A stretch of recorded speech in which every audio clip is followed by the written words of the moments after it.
It's a beautiful Saturday, and we are here to give you nothing but the best in terms of sports and where sports is concerned. I'm your host, Amos, aka Amo Ray. Welcome to Off the Piece, a show that comes your way every Saturday here on Camnet TV.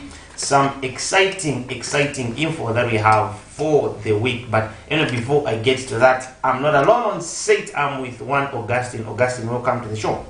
Thank you very much, Amos. It's always a pleasure to be here. We turn all the glory and honor to the Most High God, and good morning to the viewers out there. We always appreciate your effort and support by tuning into this program. And it's been an eventful week looking at Zambian football and everything making rounds in terms of football, even at the international stage. I think coming back home, probably the league will be opening very soon.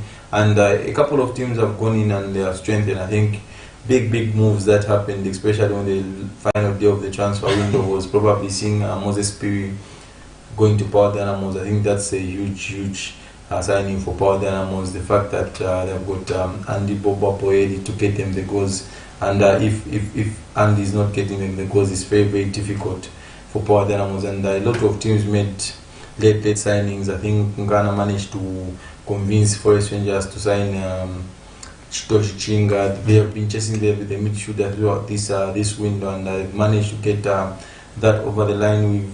We've heard of speculations about Enoch Sakala Jr. He was first being rumored to probably be going to Sudan, but the deal didn't materialize.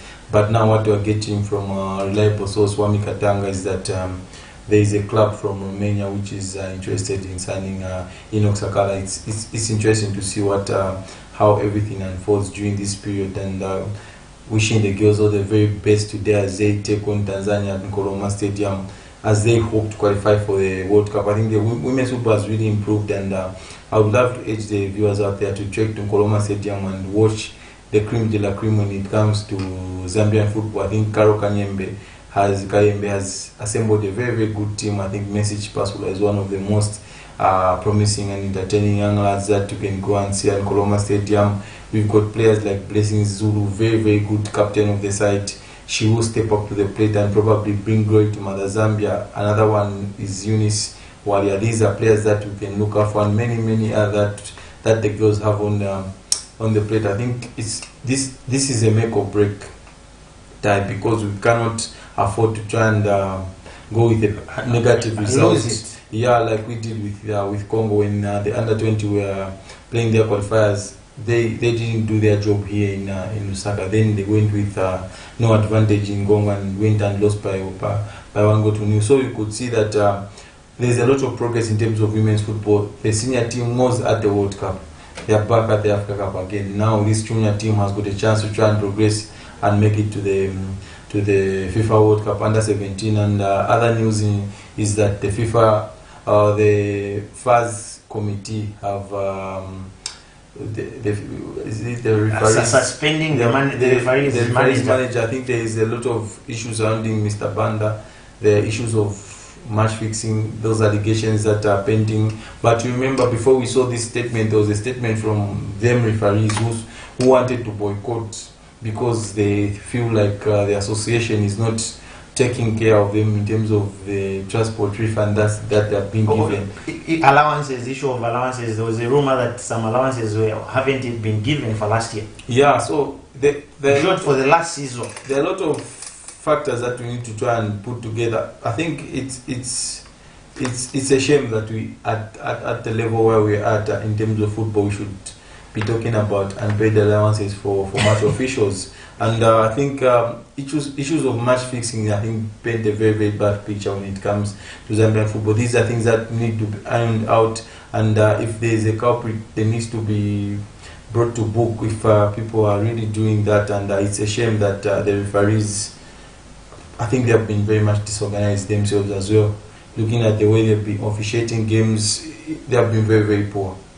I think we saw this coming, Augustine, some time back. We on the show we spoke on how biased these certain referees are, and it's a shock that there is more that has to be done in terms of investigating, because we heard from the statement that was written, saying there's need for them to do more investigation before the final conclusion is found. But for now, we'll just take a very, very short break as we get back and look at some of the other exciting news making the rounds in terms of sports. My name is Christopher Adam. Continue watching Off the Pitch on Camnet TV.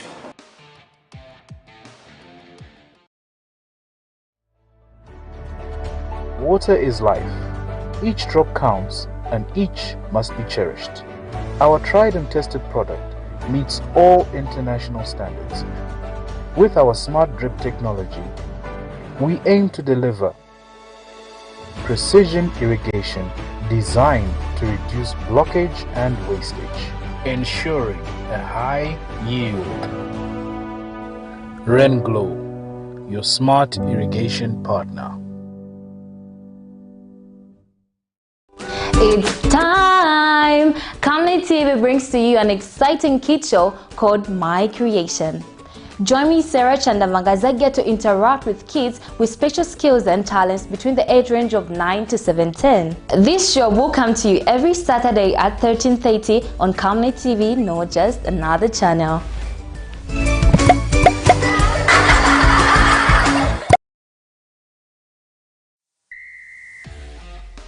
I'm Given Singuruma. Continue watching Off the Pitch on Camnet TV every Saturday.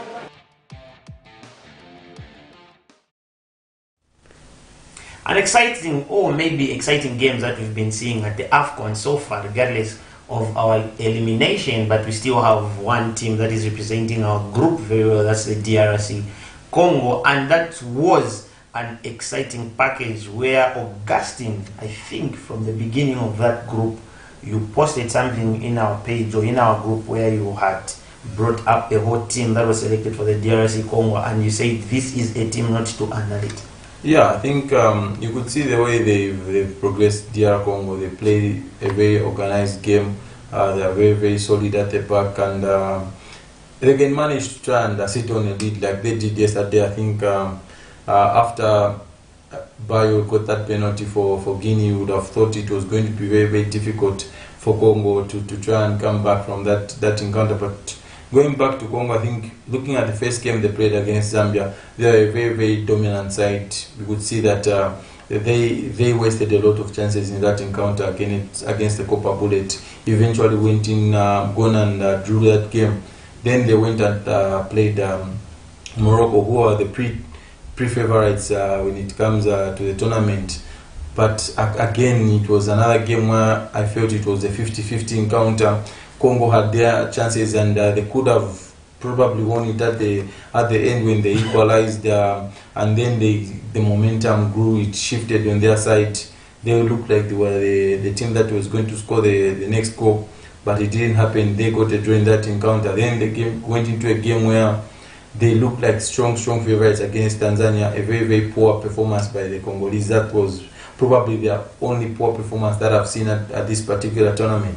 Then coming into the game against Egypt, it was going to be a 50-50 encounter, because you never know what to expect from the Egyptians, yeah. Especially when it reaches knockout football. Both teams were coming from the group without winning any single game, without losing any single game. So something had to give in the round of 16 when they met, and Elia got that important goal for them. I think Johan Wissa has been very, very key in the way Congo play, and Elia got that goal. But eventually the Egyptians equalized through the penalty spot, and which saw the game now go to penalty shootouts. And you would have thought that with Gabaski, the record that he had at the previous tournament, he was going to be a big threat for that Congolese team. But you would see that they were very, very calm when it comes to taking that penalty. They only missed one penalty through Masuaku. It was a poor penalty by the left back, but eventually went on to win the encounter. And then coming into the game against Guinea, it was always going to be tricky, because Guinea are a very, very good side. They haven't managed to go past the quarterfinals. Yeah. So at least you knew that it was going to be a Congo team which hasn't gone through to the quarterfinals for about 25 years. So both teams were probably not familiar with that stage. because none of the players had the experience going into the semi-finals. And Bayo getting that controversial penalty, he won it and he dusted himself up and took the penalty. I think that was one of the most controversial penalty, very, very soft. I think Chancellor Mbemba felt had done, but Congo had to respond from that. And I think it was the captain who went and showed leadership, scored that all-important equalizer. Chancellor Mbemba brought Congo back into the encounter. And in the second half, you could see that I think Bongonda was one of the most joyful players to watch on the park. He was very, very good. He picked the ball in tight areas and made things happen for that Congolese team. And Joan Misa went on to score from the penalty spot as well. And then now it looked like now Congo are going to sit on the lead. Probably in their heads they were a bit nervous because they've thrown away a couple of leads in this tournament, but they managed to try and extend it through Masuaku. Brilliant free kick, caught the goalkeeper unawares. And what kind of goalkeeping is that? I think the goalkeepers thought was that Masuaku is going to float that ball into the penalty spot for his teammates to attack. So the goalkeeper had wanted to have a head start ahead of Masuaku. Probably when that cross comes in, he comes in and cuts that cross, but Masuaku saw that the goalkeeper was off his line, and that was a very, very intelligent move by Masuaku. And congratulations to Congo making it through to the semi-finals. Another team, Augustine, that has made it through from a low start. We're looking at the Nigeria team that has just been of a less scoring team. Firstly, starting it on a difficult, but here they are. They managed to win by 1-0, and Ademola Lookman is doing some wonders for them. Yeah, I think one thing you get from Nigeria when you expect a lot from the Nigerian team, they usually do not deliver. But when there is less expectations, that's when Nigeria usually step up and produce the good. You remember in 2013 at the Africa Cup of Nations when they came into South Africa and won it, there was less expectation from that Nigerian team because it didn't have the quality they thought back home in Nigeria. And coming into this encounter, they are going into a tournament with the African-based footballer in Victor Osimhen. Victor Osimhen, during the qualifiers, he scored 10 goals, and he was the leading scorer in Africa when it came to the qualifiers. And he's the first Nigerian player to win African Footballer of the Year since 1999 when Nwakon Kanu won it. So you could see that there's been a big drought in terms of Nigeria producing big stars. Yes, there have been stars, but Africa was very, very competitive when it comes to being the best player in the continent. There's a lot of, you could see that there was a lot of pressure on these young boys' shoulders, Victor Osimhen, coming into this tournament. I think even the coach, Jose Pacero, I think he was under a lot of pressure because the fact that a lot of Nigerians and the FA are not convinced that he was the right guy. At some point, I think some FA representative from Nigeria came out and said if Nigeria had the money before the AFCON kicked off, when they drew those games against Lesotho and Zimbabwe in the World Cup qualifiers, said if Nigeria had the money, they could have terminated the contract of Jose Pacero. It was that bad going into the Africa Cup of Nations. So they went on a round table, negotiated, and what they came out of that meeting was that the coach some salary reduction going into the Africa Cup of Nations, because this shows that there's no trust in terms of the FA and the coach. There was no trust. They didn't trust him to be the right guy. And in the game against Equatorial Guinea, that was the only game at the tournament where Nigeria played with a flat back four. And you could see that they played with a flat back four. Yes, they created the most chances in that game, more than Equatorial Guinea. It was the game that they had 7 shots on target, the only game at the Africa Cup of Nations where they have had so much shots, 7 shots on target. But they couldn't break down that Equatorial Guinea team. They couldn't penetrate. Then they conceded, and Victor Osimhen scored that equalizer, which saw Nigeria share the spoils in that encounter. And then they were going into a game against the host, probably one of the pre-tournament favorites, Ivory Coast. And you could see that there was a lot of pressure surrounding Nigeria, but they went into that game, changed their tactics. And tactically, they went with three centre-backs. Yeah. Kelvin Bassey, Truce Ekong, and Sami Ajayi. These are very, very well-established centre-backs when it comes to European football. Sami Ajayi, he plays for West Brom Champion. He's played in the Premier League before. Truce Ekong, he played with Watford in the Premier League, but now he's in Greece at PAOK. And then you've got Kelvin Bassey, a young promising centre-back who is playing for Fulham, left-footed centre-back. So you could see that they had a lot of experience in that backfield. That's why the coach realized that let's switch to a backfield. And then Zagadou, who plays for FC Porto, and Ola Aina, one of the most promising players at the African Cup of Nations. He has really impressed. He's a player who plays for Nottingham Forest. He started his career, I think he started getting to this big stage when he was playing for Torino, very, very good in Serie A. Then he was poached by Nottingham Forest. So you could see that now they've resorted to try and have a back five when they lose possession, so that they do not give oppositions a lot of chances. I think one player who probably will not get a lot of praise in the Nigerian team is Frank Onyeka. He sits right in front of that back four, or back five, or back three. It depends on what kind of shape, because there are two different shapes with Nigeria. When they're in possession of the ball, the shape is different, and when they're out of possession, the shape is different. But what they get is that they have got a very, very good working midfield with young Alex Iwobi. It was Joe Oribe at first, but he couldn't get the job done. Then they brought in Alex Iwobi. You could see even the two that are playing off Victor Osimhen. It's Adimolo Lukman and Simons. Yeah. It started with Chukwueze. He was the guy that was playing behind Victor Osimhen, but he wasn't producing the good. He wasn't working as hard as Adimolo Lukman and Simons. So they went into the game against Cote d'Ivoire, who are the favourites in that encounter, and managed to get a 1-0 victory. The only shot on target, it was the penalty which Truce Ekong scored. And then now they knew that they have gotten the 4 points, the magic 4 points, which you eventually see them going to probably even as qualifiers best losers. So they didn't have a lot of pressure going into the game against Guinea-Bissau. And in the game against Guinea-Bissau, I think Guinea-Bissau were by far the best team in that game. Nigeria had 0 shots on target. They scored through an own goal, a very unfortunate own goal by Guinea-Bissau. So Nigeria progressed behind Equatorial Guinea. Probably, when you look at it, it was a blessing in disguise rather than finishing top of the group, because they went and faced Rico Petsong's Cameroon. Cameroon coming into the tournament, I think there were a lot of negativity. They're one of the teams, Augustine, that is full of news. Even at the World Cup, we saw what happened. The problem with Cameroon is that you see that a lot of teams now are neutralizing players that were born in England, players that were born in France. If they have good connection to your country, then they are bringing them back. That's where the problem comes in when it comes to Cameroon. Those that grew up in Cameroon do not feel that these guys are part of us. They do not want to. So there is more of segregation in the dressing room. There's a big division, and this is something which Samuel Eto'o has been working hard around the group to try and work this group to get them working together. I think. But again, a quick example, guys. I know we are on the Nigeria game, but a quick example.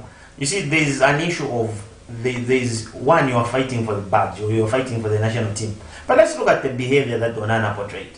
You see, you want to be on a flight the same day that the game is supposed to be played. You play the game, the day tomorrow you play another game. Honestly speaking, how would that make you feel, Augustine, if you play the same number as Onana and you've been with a team from inception? I think with Andre Onana, the story I think was a very, very, very different and confusing thing. But I think the fact is that you have to look at it in a way that when Manchester United were signing Andre Onana, Andre Onana was retired internationally at that stage. So United were signing a player who was not going to go to the Africa Cup of Nations. That has to be put in mind. So when Onana was recalled back, when he was convinced to go back to international football with Cameroon, United and Cameroon FA had to sit down to say what's the best way forward, because when we were signing Andre Onana, we knew that Andre Onana wasn't going to go for the Africa Cup of Nations in January, because a lot of teams do their due diligence before they sign players, and that's what Manchester United did. And one of the findings was that Andre Onana, he has retired when it comes to international football. So now they had to reach an agreement between the FA and Manchester United, and Manchester United said, we need Andre Onana for this big game against Tottenham Hotspur, because what United were looking at is that Tottenham Hotspur are direct rivals for that Champions League slot. So we need our best players to be in that game, and one of their best players is Andre Onana. Yes, he has had a poor start, and Manchester United But we shouldn't overlook the fact that this is the guy that was the best goalkeeper in the UEFA Champions League last season. He was one of the best goalkeepers in Serie A last season. He's won titles at Ajax. So you do not just become a bad goalkeeper overnight. Players do go through a bad spell. So with Andre Onana, the issue was an agreement between the FA and Manchester United. They reached an agreement, and Andre Onana was told to play the game against Tottenham Hotspur, and then tomorrow, the following day, he travels to Ivory Coast, Yamoussoukro. And what he did is that immediately after the Manchester United game, he chartered the flight and he got in Yamoussoukro early in the morning, probably around 12, and the game was kicking off around 16 hours, and he was there in time. But the unfortunate fact is that he wasn't part of the matchday squad. They chose his cousin Ondoa, because Fabrice Ondoa and Andre Onana come from the same village. They are cousins. They grew up together, and Samuel Eto'o got them together and took them to Barcelona, La Masia, and that's when they started progressing their career. So coming into the game against Nigeria. Nigeria were going again playing this Cameroon team, which was dismantled, Augustine. It was very much disorganized, and but one thing that Cameroon were trying to do at the Africa Cup of Nations, that what Rigo Besson has been trying to do, is trying to make them a possessive team, to try and progress the ball very, very good between the thirds. And in the game against Nigeria, even the other internal games, one thing you have to note is that Cameroon have always dominated possession. But the fact is that in the final third, that's why they're lacking the creativity, they're lacking the cutting edge, they're lacking that killer instincts. And you could see that Nigeria played that game on a counter. They could let Cameroon have the ball, soak up that pressure, and then immediately when they won back possession, they were very, very quick in transition. Nigeria, they got Ademola Lookman running at defenders, they got Simons running at defenders, Victor Osimhen pinning the two centre backs, and it worked for them. Yeah, it worked very, very well, because you could see that there was the first goal that they conceded, turnover of possession, very, very careless by the Cameroon centre back. And tactically, I think I questioned Rigo Besson going into that encounter, because how do you change your back line? The team that won against the Gambia, there was Enzo Chato.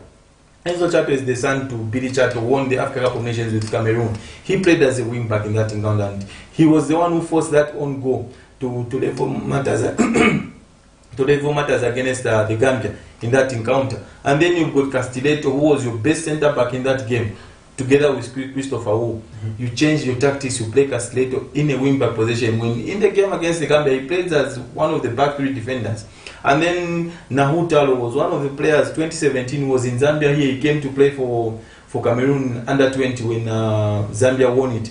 Nahu Talo is better placed as a wing back, but in the game against the Gambia, he played very well as a third centre back, as a left-sided centre back. But again, in the game against Nigeria, they changed him to play in a wing back position. Yango was the one who played in the wing back against the Gambia, but he changed a lot of things. Rigo Besson, probably that's the reason why Nigeria got the best out of them, because Nigeria rarely change their tactics, and they got past against that Cameroon team, which was not very, very convincing. Ademola Lookman scoring a brace. I think that's what you want to see with these players that are coming from Europe, that were raised in England. Make a difference. When they come here, I think they need to play with a little bit of heart. There's a big difference between Ademola Lookman and what we saw with Iñaki Williams. I think Iñaki Williams, I think it was a big, big disgrace. You cannot come to play for Black Stars, for Ghana, and portray such an attitude, and then you go back the following week to play Barcelona and you score a brace. Why were you not putting these performances in for Ghana? Would you say they were playing him in the wrong position? The same position he plays for Atletico Bilbao, it was the same position he was being played here. But it's just the bad attitude. You look at Ademola Lookman, very positive attitude. Even in yesterday's game, they were coming up against the Palancas Negras, one of the leading scorers at the Africa Cup of Nations. If the leading scorers, the best attack, it was the game, the best attack against the best defense. Because Nigeria have only conceded one goal in this particular tournament, and you're coming up against a very, very lively Angolan team with Augustin Mabululu up front, and Gelson Dala and Gilberto. That's one of the lethal front three that I've seen at this particular tournament. But you could see that the way it was managed yesterday by Nigeria, I think that's spot on.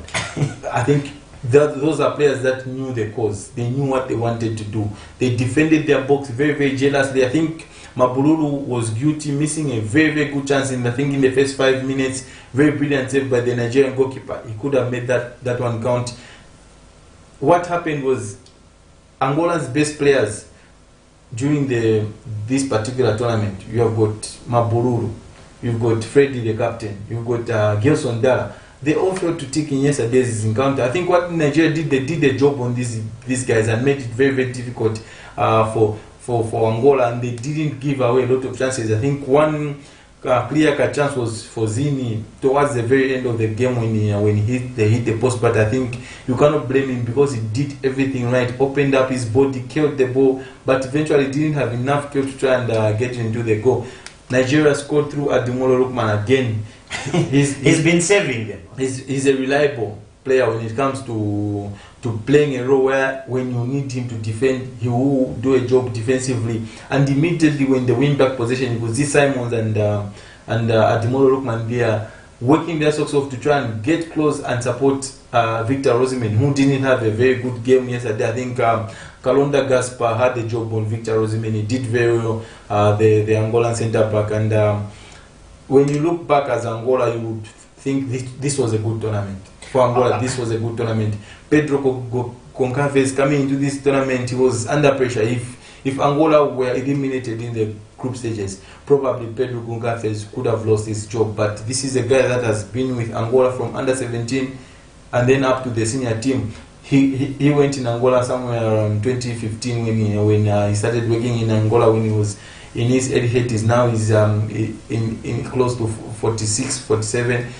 So this is a guy that has worked his way in Angolan football and he understands these players. And it's a bit different with Angola, like we were speaking earlier about Cameroon, with bringing these players that were brought up in other countries. Yeah, man. Angola is doing that very well. They have got a lot of boys that grew up in Portugal, some in England. They are bringing them back and they are coming to do a job. They look united. And when you look at going into the tournament, their best player was Zito Luvumbo.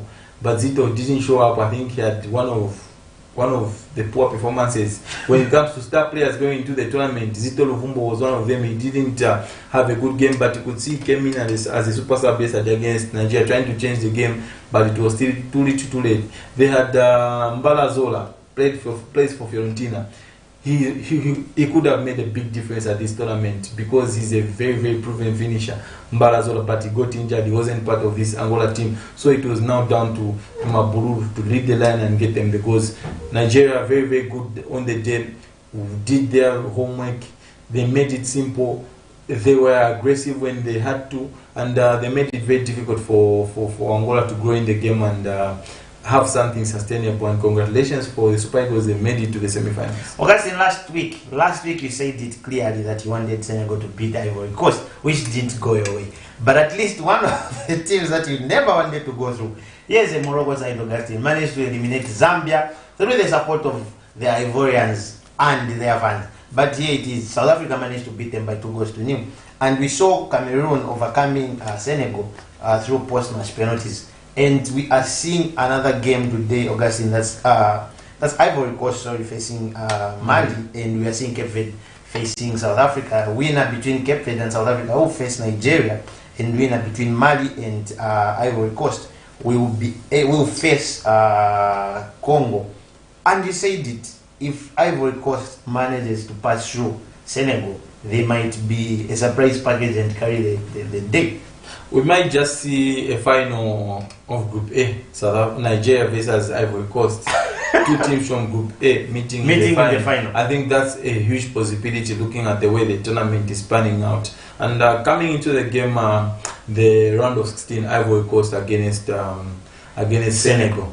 I felt a bit of underration on the side of Senegal. Yeah. They didn't know that they were playing a very, very wounded elephant in that encounter. Because, look, Ivory Coast already felt how it feels like to be eliminated. They were eliminated at the tournament, but it wasn't now in their hands. They had to hope for results elsewhere for them to survive. That's why they fired their coach and brought in Faye try and take caretaker. over. And we see that the Ivorian FA, they tried so very hard to try and convince the French FA to give them a very now to try and take over from where the previous coach left off, but there was a rejection from the French FA. Very nice. He's in Ivory Coast. He's covering this Africa Cup of Nations. They wanted very nice to take charge of the team. The remaining games. Yeah, but I think that didn't work out. I think Faye stood up and took responsibility.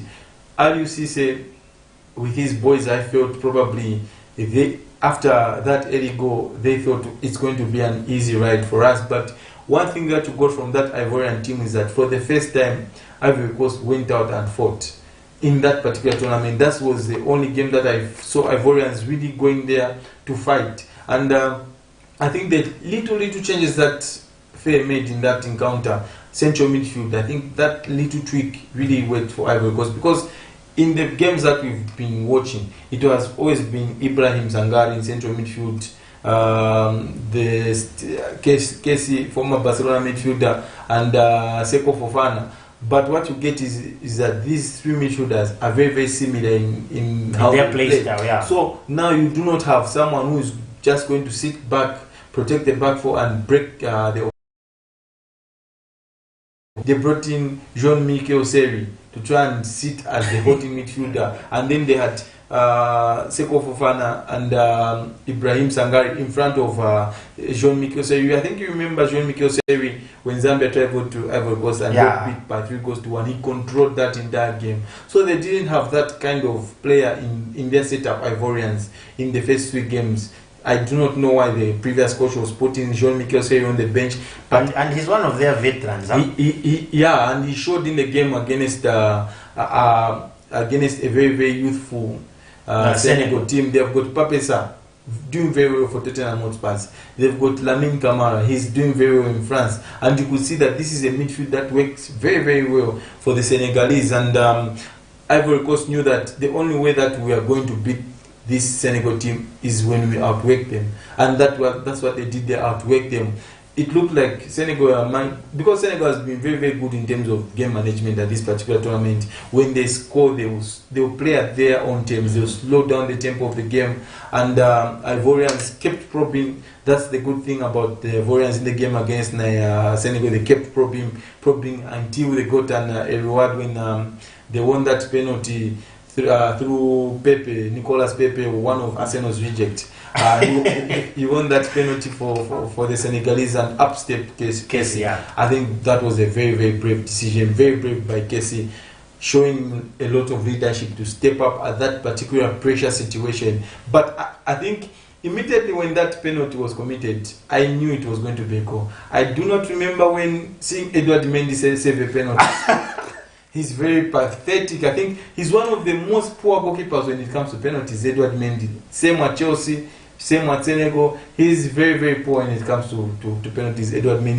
He's a big lad, big frame, but he doesn't intimidate anyone. Mm-hmm. So Casey stepped up and scored that particular penalty. And then the game went into extra time and eventually to penalties. Now you knew that the momentum has shifted. Yeah. It's now Ivory Coast going into this as favorites, because there's just that feel when you are the underdog and then you take the top dogs to penalties. There's just a spring in your step, and you would know that we are going to beat this team. And it was unfortunate that it was Diabate who missed that penalty, hitting the woodwork, and Casey again stepped up for that pressure kick to send his team into the quarterfinals, and he did just that. Edouard Mendy couldn't even move. I think I think that's why on top of his shoulders. I do not know if that goalkeeper can manage to save penalties. But congratulations to the Cote d'Ivoire beating the tournament's favorites, the defending champions, and then progressing into the quarterfinals. What they get now is that they have gotten back Sebastian Haller. Yeah. They've got a focal point now in that box. Sebastian Haller, wouldn't be surprised if he starts today, because you give them something different. He will occupy the 2 centre backs. I think Creso is a very good young lad, but you do not think he's that lethal in front of goal. He's not going to try and intimidate centre backs like Sebastian Haller would do. So they are a different animal now, Cote d'Ivoire, and I do fancy Ivory Coast progressing all the way up to the finals. South Africa, Augustine, another surprising package is no one saw this coming. South Africa beating Morocco by 2-0, and another exciting maybe encounter that they'll have today. That's at 22 against Cape Verde, to be an attack after attack. Yeah. So coming into this particular tournament, Morocco were the pre-tournament favorites to go all the way and win it, probably them and Senegal. And the way it was set up, these teams, they could have met only in the final. And that's when we would have seen who is the best between the two. And Morocco, very good start against Tanzania, very, very convincing performance. Then they are not very much convincing in the game against Congo. And then a dominant first half against Zambia, then a poor managed second half against the Copper Bullets. Then they are now going to play a team against a South African team which had beaten Namibia, drew with Tunisia and lost to Mali. Then they progressed to the round of 16. So the difference is that why was Morocco favorites coming into this tournament? Because these guys have always been eliminated at quarter-final stage when it comes to the Africa Cup of Nations. The last time Morocco did well at Africa Cup was in 2004 when they reached the final and lost in the final. So they haven't done anything significant on the African continent for us to try and say these guys are a big threat. The only fact that Morocco were coming into this tournament as tournament's favorites, it was how they performed at the World Cup. Why did they perform the way they performed at the FIFA World Cup? Because it was playing into their hands. All the teams at the World Cup played to Morocco's strength, because Morocco were going into every game at the World Cup as underdogs. They never went into a game as favorites. Coming to the Africa Cup, so now they were the big dogs. So now you see the difference is that at the World Cup, Morocco can sit back, soak up pressure and hit teams on the counter. They relied on the width of Hakim Ziyech and Sofiane Boufal to try and provide them the width, whipping crosses into the box, and then get El Naziri on the end of those crosses. And it happened because a lot of teams were trying to attack Morocco. Morocco were picking their moments at the World Cup and attacking these teams. But now coming into the Africa Cup of Nations, you are the top dogs. So you have to break down teams. Teams who sit back, let you have possession. It's now down to you to break them down. What South Africa did is that they did their study, they analyzed Morocco, and they knew that immediately we hold them at bay, take them into the second half, Morocco will slowly but surely become frustrated. And when they become frustrated, that's when they become more vulnerable. And you could see that decision making in central midfield, Unahi, Sofiane Amrabat, Amla, it changed in the second half when they were now up against it. They became they were frustrated. They wanted to be very, very quick in what they were doing, but it wasn't working. Adi on the other side, Adli, he was part of Barcelona. He came through their youth ranks, played for Barcelona senior team, but you could see that there was a big miss in Ziyech, because Ziyech just gives them something different. Yeah. Sofiane Boufal on the other side, he gives them something different. And you're going to go with two young lads as your wide areas. It was going to be very difficult. South Africa were very organized, very, very compact. They knew that what we are going to do is that let's just frustrate this Moroccan team, and they did just that. I think Mokoena in central midfield was very, very brilliant. I think he ran the show. He outworked everyone in that central midfield, both from his side and from the Moroccan team. And eventually you could see that Mvala, the heart of defense, he managed to try and tussle with El Naziri, and they managed to get Mahopo, Orlando Pirates. He's always missing chances at Orlando Pirates, but he manages to get one chance at the Africa Cup of Nations, and Mahopo scores. I think that's the beauty of football. South Africa, very, very organized, frustrated Morocco. I think they had the penalty, and you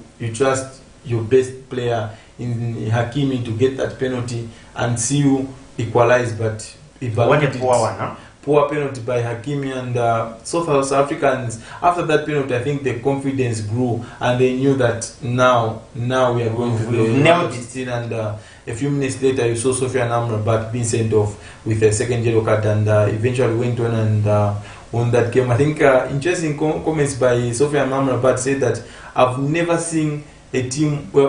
played a team which has got very little players and very, very quick. He was surprised because you're playing against Zwane, Temba Zwane, Pesita. Yeah, very quick, very quick and very quick. Yeah. So Sophie Amrabat said, I was amazed by these guys. They are very small but very, very quick. And congratulations at South Africa, although I didn't want them to qualify.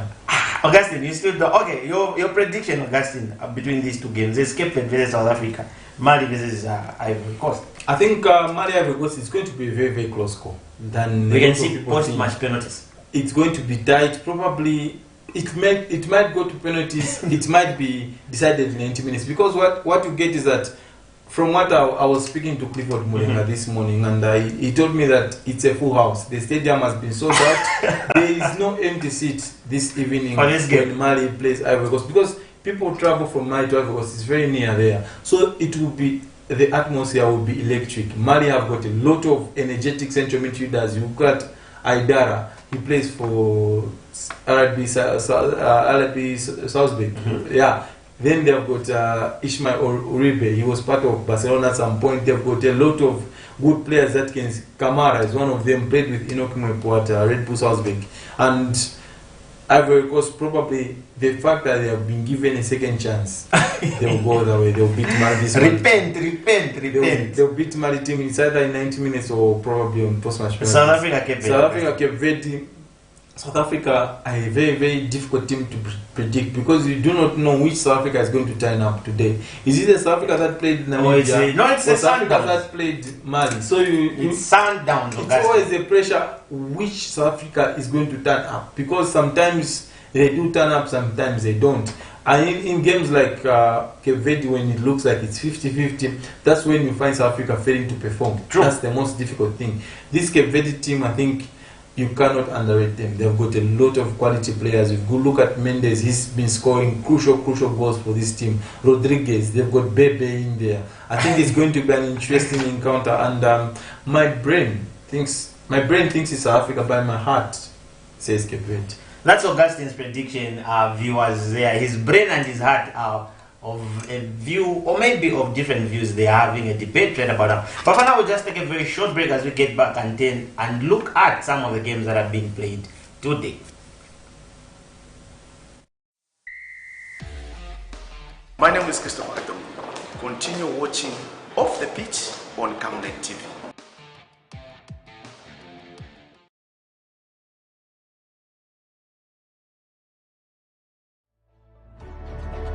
Water is life. Each drop counts and each must be cherished. Our tried and tested product meets all international standards. With our smart drip technology, we aim to deliver precision irrigation designed to reduce blockage and wastage, ensuring a high yield. Renglow, your smart irrigation partner.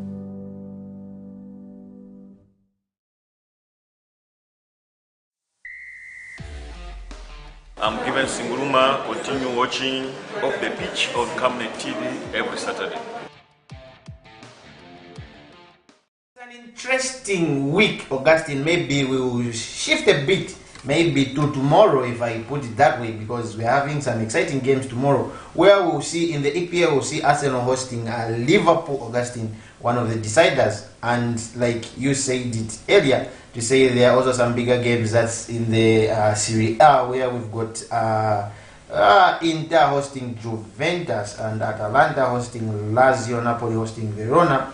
But let's just go through this one, Augustine, where we also have Chelsea will be hosting Wolves. But just a quick one on the Arsenal, maybe we'll just pick some games. Arsenal hosting Liverpool. Yeah, and as we go to European football, I think there's one piece of news that we forgot to share with our viewers out there. It's our very own Klinska. Oh, yeah, He's moved from Red Star Belgrade to a very, very strange name. But he's moved to the... For 5 months. He's moved he's moved to the Belgian Pro League, and in search of game time, I think it's going to be a very good move for Klinska. It will benefit him going forward, because you see, I think even his performances have really, really dipped.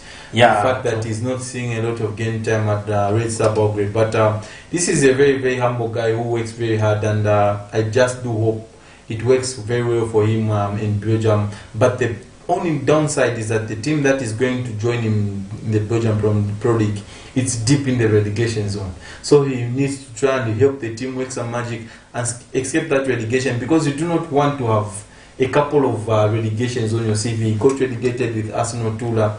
If he gets relegated again, I think it's bad for it paints a very, very bad picture on the CV. And coming into to today's games, Wolverhampton Wanderers against Chelsea. Maybe another quick one, Augustine, before we take a look at those games.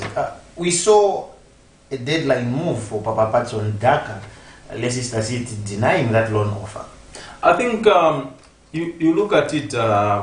It's probably it's a good decision for Patson Daka to stay on at Leicester City. It's difficult joining clubs in January, because probably players want to be part of the pre-season training to try and to blend into the philosophy of the team. And you'll see of late, towards the end of last year, they started giving Patson Daka a bit of game time. Enzo Moresca realized that Patson Daka is actually an asset, and he started giving him game time. He's got an opportunity of winning the championship title with this Leicester team. It will be added to his CV, and it will just give him good vibes going forward. And the fact that he's getting game time, and I do expect Patson Daka to get probably at least close to 10 goals before the season ends. We saw him going into the first 11 immediately after he went back to Leicester City. That shows that there is some hope and trust in him by the coach. But looking at the Arsenal game, Augustine, against Liverpool, we are seeing an Arsenal team that is standing in third position with 46 points, facing the log leaders, that's Liverpool, who are standing on 51 points. That's tomorrow. Look, when you're playing this Liverpool team now, it's a very emotional side. The fact that we have known that Jurgen Klopp is not going to be at Liverpool next season. This is his last season at Liverpool, so it makes them even more dangerous, because the players are playing for the manager. Remember when Sir Alex Ferguson announced his retirement, the way Manchester United cruised to the title. I do foresee something similar with this Liverpool team, and the difference, continuity now. Sir Alex Ferguson didn't leave a good side at Manchester United. A lot of them were aging, but the difference is that Jurgen Klopp is leaving behind a good side. Whoever is coming to inherit that Liverpool team, there's a lot of youth vibrance, there's a lot of positive energy. Probably, yes, they might not be at the level they are right now with what Jurgen Klopp has built at Liverpool, but at least they've got a base to start on, and probably Xabi Alonso looks like is one of the favorites, and probably he's Klopp's right-hand guy in Pep Linda.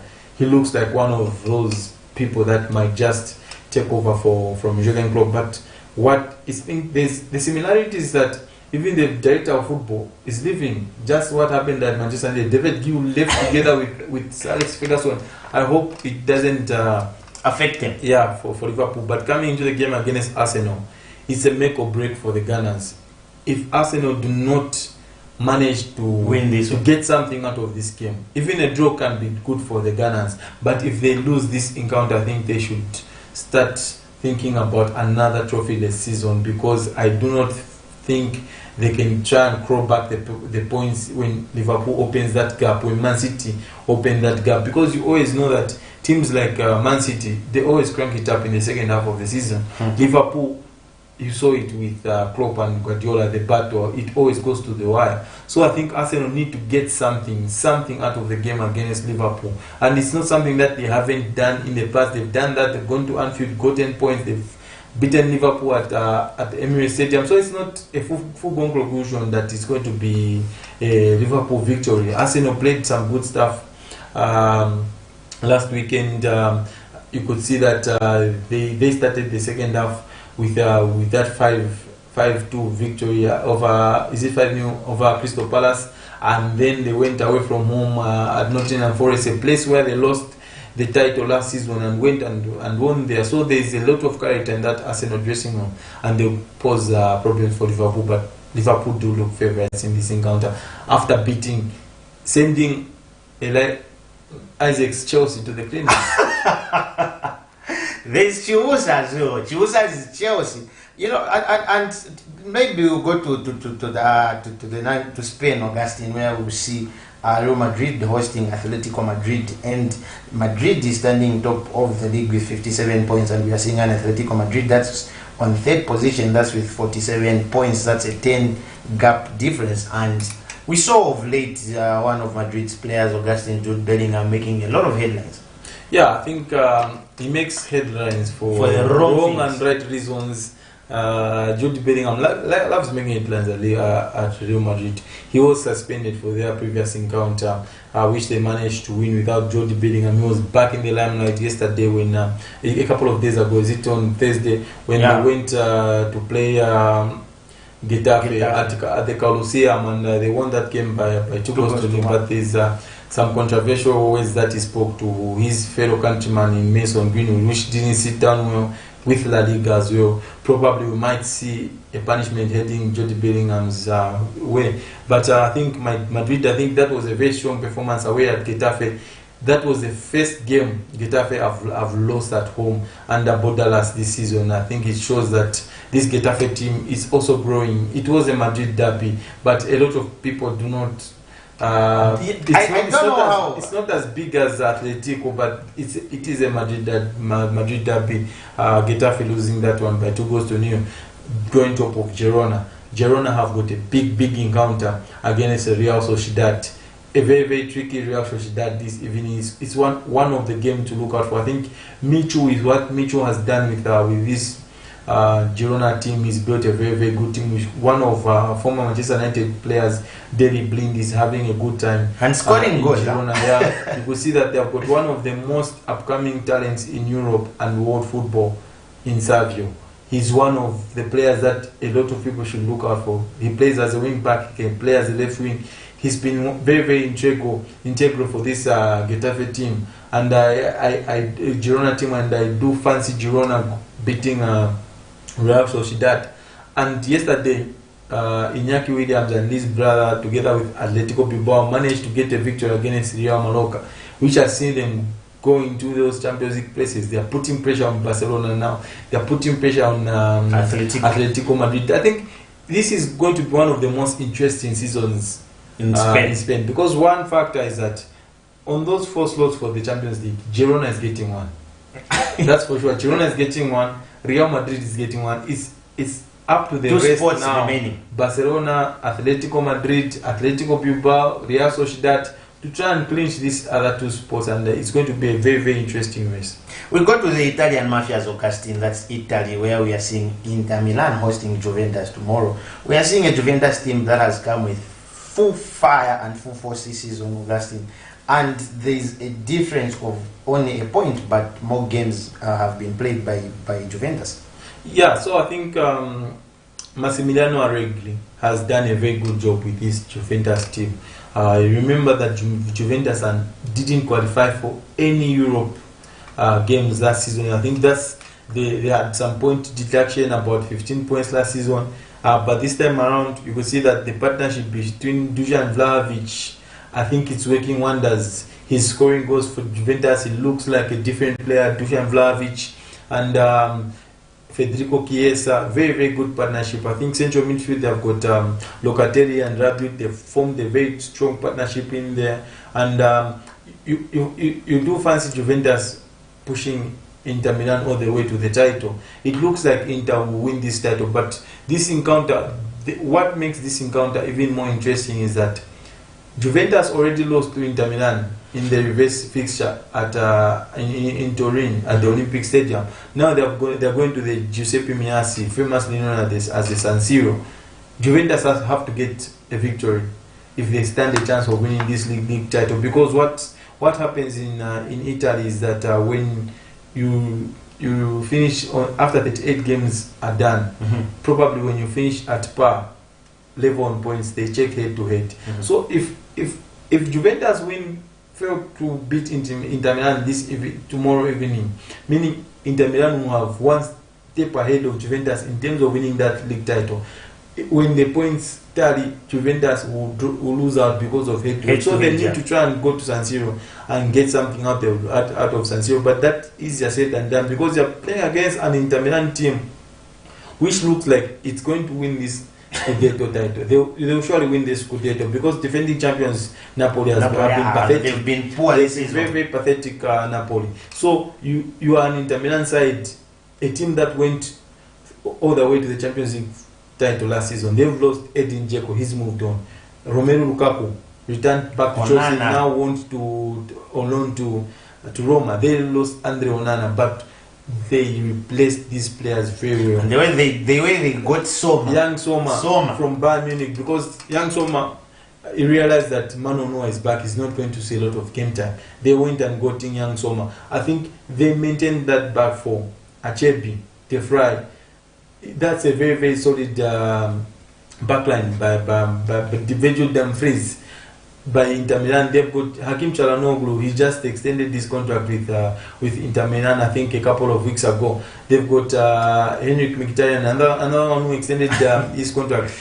Then you've got Nico Barella, one of the best midfielders in Europe currently. I think up front they have got the deadly duo of Thuram and Lautaro Martinez, and I do think this Inter Milan side have got what it takes to go the way and win the Scudetto. Just a quick one, Augustine, due to time. When we go to France, we've got Lyon who will be hosting Marseille. And what a very, very, very, very bad season for Lyon, Augustine. We've got a Marseille team that is sitting at position number 7, that's with 29 points. And we've got a Lyon team that is sitting at position number 16, that's with 16 points.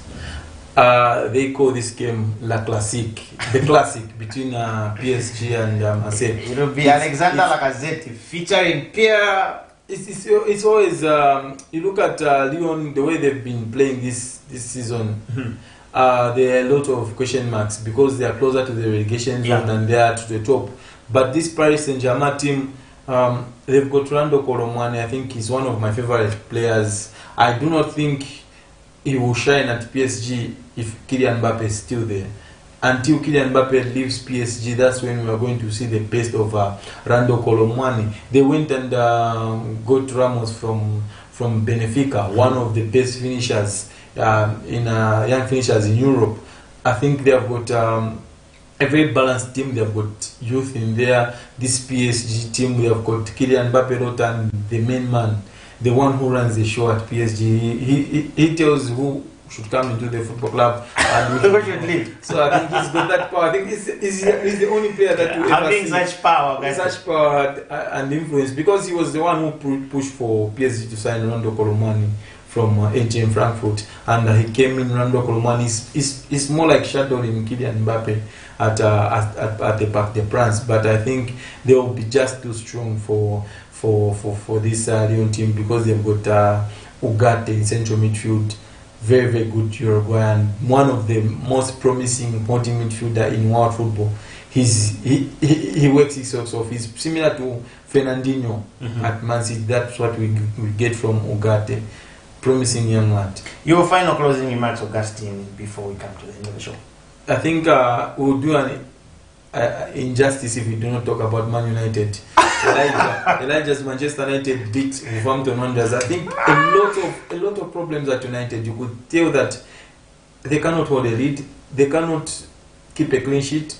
They managed to win 4-3. Credit goes to young boy Kobe Menu for saving Eric Ten Hag's blushes by making those wrong substitutions, and Anthony Santos was being flashy for no reasons. And a big thanks to the entire production team for making this show possible, and a big thanks to all our viewers out there for tuning in. We always appreciate your support and your efforts. Make sure we trek to Nkoloma Stadium and support the girls as they take on Tanzania. See you next week. That's up. Augustine said it wasn't going to be a show without mentioning Elijah's Man United, who nearly made people collapse. But anyway, big win for them. And don't forget to trek to Ngoroma Stadium, where our Shipolo Polo Under 17 will be will be hosting Tanzania. That's in the Under 17 World Cup qualifiers first leg. So for all those who are near a certain stadium, like Angorapson would say, it's in Charleston, find yourselves there. We might meet there for that game. For me, Amos aka Amore, this is where we have to come to the end of the show, but stay glued for Amazing Katamanda is coming on your screens. That's with the weekly gospel. For me, it's bye bye. See you next week, same place, same time.